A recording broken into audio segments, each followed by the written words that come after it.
कोकणातील प्रत्येक अपडेट जाणून घेण्यासाठी आजच माझे कोकणच्या सोशल मीडिया प्लॅटफॉर्मला लाईक, फॉलो आणि सबस्क्राइब करा। रायगड जिल्ह्यातल्या अलिबाग वडखळ रस्त्याची अवस्था इतकी वाईट झाली आहे की रस्त्यावरून चालणं किंवा वाहन चालवणं म्हणजे चक्क खड्ड्यांमधून झुलण्यासारखं झालंय। दर 10 फुटांवर खड्डे, काही ठिकाणी तर रस्ताच गायब झाल्यासारखी परिस्थिती निर्माण झाली आहे। प्रवासी, स्थानिक नागरिक आणि पर्यटक अक्षरशः वैतागले आहेत। वाहनांचं मोठं नुकसान होतंय तर प्रवाशांचे कंबरडे देखील दुखायला लागले। या रस्त्याला महामार्गाचा दर्जा देऊन चौपदरीकरणाचं स्वप्न दाखवलं, पण प्रत्यक्षात रस्त्याची डागडुजी देखील होत नाहीये। राज्य आणि केंद्र सरकारच्या वादात रस्ता अडकला असून जनतेचा रोजचा प्रवास त्रासदायक बनलाय। प्रशासन याकडे लक्ष देणार की अजूनही तुझं माझं याच वादात वेळ घालवणार असा सवाल नागरिक विचारतात।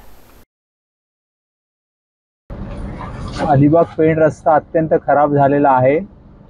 आपण जो एस्पेशली धरमतरचा जो पट्टा आहे, धरमतर ब्रिजच्या पलीकडची बाजू आणि ही बाजू, दोन्ही बाजूला मोठे खड्डे पडलेले आहेत।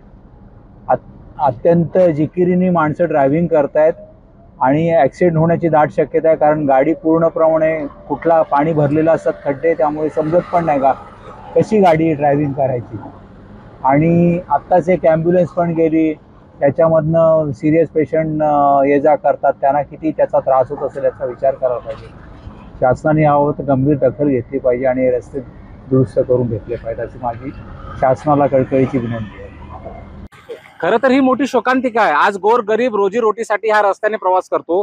इथं समोर JSW आहे, बाजूला PNP फोर्ट आहे आणि रस्त्याची अवस्था आपण इतकी बघाल की 4 व्हीलर मध्ये सुद्धा कंबरडं मोडतंय। तर जे बिचारे रोजीरोटीसाठी जे बाईकवर जातात त्यांची अवस्था अतिशय दयनीय आहे।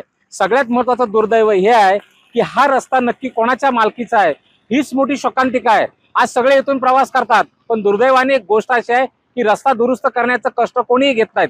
आज 2-2, 2.5, 3-3 फुटाचे खड्डे पडलेले आहेत। ह्या खड्ड्यात मागच्या वेळी एक बाईकवाला पडला, त्याची मिसेस पडली, अक्षरशः उचलायला इथं कोण नाही आहे। सगळ्यात दुर्दैव हे आहे की आज विकासाच्या, पर्यटनाच्या भाषा अलिबागसाठी करतात, पण हा विषय, रस्त्याचा विषय कोणी घेत नाहीत। हा रस्ता नक्की मालकीचा कोणाचा आहे किंवा कोणाच्या अखत्यारीत येतो हे PWD ला सुद्धा माहित नाही। हीच मोठी शोकांतिका आहे।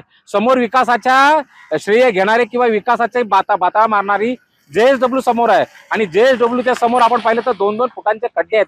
बाईकवाला कसा का जाणार आहे? एखाद्याचा जीव गेला तर ह्याच्यात जबाबदार कोण धरणार आहात? आम्ही आता तक्रार करणार आहोत परत की ह्याच्यात PWDचे, ह्याच्यात जर झालं तर PWDच्या अधिकाऱ्यांवर सदोष मनुष्यवधाचे गुन्हे दाखल करा। जर तुमच्या अखत्यारीत रस्ता येत नसेल तर तुम्ही प्रेस नोट लावून सरळ स्पष्ट करा की रस्ता ह्याच्या मालकीत येतो। पण सगळ्यात महत्वाचं की आता गणपती येणार आहेत, जवळ गणपती जवळ आले, चाकरमानी गावी येणार आहेत, कोकणातला जायला हा सुद्धा एक रस्ता आहे। तर हा रस्ता जो आहे, ह्या रस्त्याला तात्काळ दुरुस्त करून हा सिमेंटचा रस्ता करावा, ही माझी प्रवासी म्हणून, एक वकील म्हणून नव्हे तर एक प्रवासी म्हणून माझी एक मागणी आहे।